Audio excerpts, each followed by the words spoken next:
Hello and welcome to Pride of Nations. In this walkthrough we will take a look at one of the major powers of the Victorian era, namely France. Taking charge of one of these major powers puts you in direct control of military operations, commerce, industrialisation, colonisation and diplomacy. In 1850, the start date of the Grand Campaign, France is only beginning its industrial revolution but has great potential. Let's quickly take a tour of France in 1850 and by using the map filter show which regions it owns legitimately.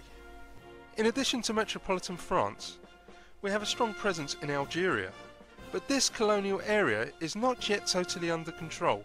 Such military presence is a necessity should revolts happen. Our national forces are supplemented by colonial infantry, raised in Algeria herself.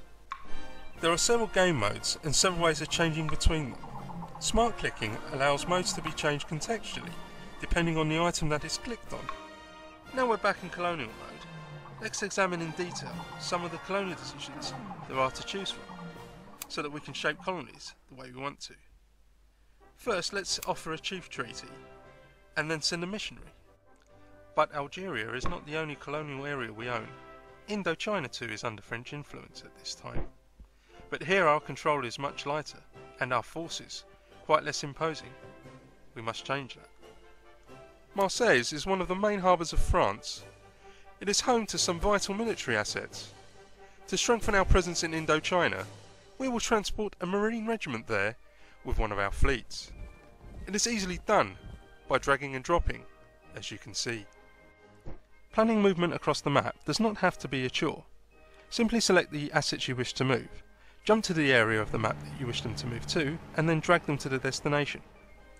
Luckily for us, we already have some soldiers to deploy in Indochina. Let's disembark them, then move the fleet to resupply in Saigon. As you can see, you can plan several coordinated moves in advance. As our national market is rather large, our population would undoubtedly enjoy more diverse food types. So let's build a rice paddy in Indochina, knowing that our soldiers will protect our assets there. Fortunately, we already have troops within the vicinity. As the revolt filter shows us, that area is not totally pacified. Plus Siam, the neighbour of Indochina, could quite easily invade our colony. Now let's check on the economic situation. Let's head back to France to see what our needs are. This is easily done with the assets balance window. It seems France has a serious shortage in coal, as depicted by the red line in the coal graph. The key to commerce is maintaining a powerful merchant fleet. Merchant fleets need coal. Since Great Britain produces a surplus of coal, it'll be a good idea to purchase some from her. In Pride of Nations, commerce is handled by trade zones.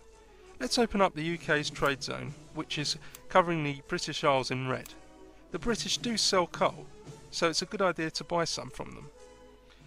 As we do, watch as our coal graph changes dynamically from red to black. As you can expect, Pride of Nations allows you to build military units. Valid locations where specific units can be built are colour-coded on the map. Only units that can be afforded can be deployed, while availability of some units is restricted by geography. You wouldn't expect to recruit Scots in British India, for instance. A nice fact about the military system is that units appear immediately on the map, but they are very weak. It also means that should you stumble on an enemy harbour with ships in construction, it is possible to capture them. Pride of Nations has been designed to please all kinds of players. Those with a historical leaning will get to experience rigid gameplay and see realistic achievements occur, while those wanting to see Russia march on to Rome or Madrid can do so. In sandbox mode, restrictions are lifted, because painting the world your colour is just pure fun. During the era portrayed in the game, diplomacy is a big part of the equation. Pride of Nations makes no exception in handling these important matters with all due care and attention. Let's propose something to one of our neighbours. Let's choose Belgium, and let's see if they are interested in a commercial treaty. Should they accept, we will have a better chance to trade with them. Thank you for watching this brief walkthrough of Pride of Nations. You're welcome to visit us at the Paradox forums